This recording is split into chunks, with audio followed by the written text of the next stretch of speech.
The only thing that's constant is change. We can change jobs, we can change where we live, we can change relationships, and sometimes we even change spouses. And all of that can happen without your consent. Our parents leave us, loved ones leave us. Companies have annual plans meetings to discuss this year's business and the new direction of next year's business. Manufacturers change logos and slogans. Even personnel can get changed out if they're lazy and just don't want to work. And all of that can happen without your consent. Some of us welcome change if everything stays the same. Albert Einstein had a quote that said the measure of intelligence is not change, it's the ability to change. But what do we need in order to accept and handle the change as it comes? There's a word for that, and it's called resilience. What does resilience mean? Simple, adapting well in the face of adversity. After my divorce, I moved into an apartment and rented my house out.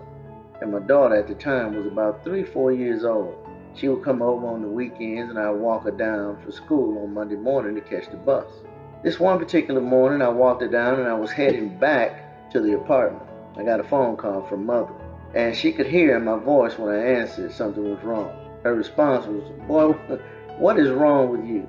I said, "Well, mother, I just walked the baby down for school and I just didn't want them to have to go through this." She stopped me and she said, "Listen, I can love you with all my heart. I can give you everything I got, but I can't give you strength. You're going to have to find that from God." You see, Romans 5:3 and 4 talks about that. How suffering doesn't rob us of our potential. Suffering plus perseverance actually gets us to our potential. Character comes through testing. What should not stay in our lives is burned away, and what is needed for our lives grows stronger. So why do we need to develop resilience? I'm glad you asked. So make no mistake, it's not as simple as painting all believers or unbelievers with a broad brush. It comes down to how each individual is handling their personal suffering, regardless of whether they have a relationship with God or not. Have you ever had a friend or family member you trusted betray you? You ever been fired from a job or discriminated against? You see, all of these things help us move into an area of resilience, even when it hurts. So how do you develop resilience? Number one, make lifestyle changes. Practice being a little more straightforward and assertive with others. If people are making unreasonable demands upon you, just say no. Use some relaxation tips. Perhaps instead of jumping in the shower, take a warm bath, maybe even a bubble bath. Go for a walk or listen to some music. Develop interests and hobbies and make time for them. Because you see, when you're resilient, you don't have to resort to drugs or the bottle as an outlet. Number two, look after your physical health. Get a good night's sleep. Develop better sleeping patterns. Become physically active and exercise regularly. Make sure you eat a balanced diet and a healthy diet, because when you're resilient, your health seems to get better. Be less hard on yourself. Praise yourself for achievements and reward yourself for what you have accomplished. Resolve old conflicts and existing conflicts. Now, this can be difficult, but the quicker you move forward with a friend or loved one, the quicker you find a sense of peace. Forgive yourself. If you didn't achieve what you wanted or you have felt like you made a mistake, ease up on punishing yourself and try to remember that no one is perfect. There's only one, and that perfect one is not you. Because when you're resilient, your stress level seems to go down.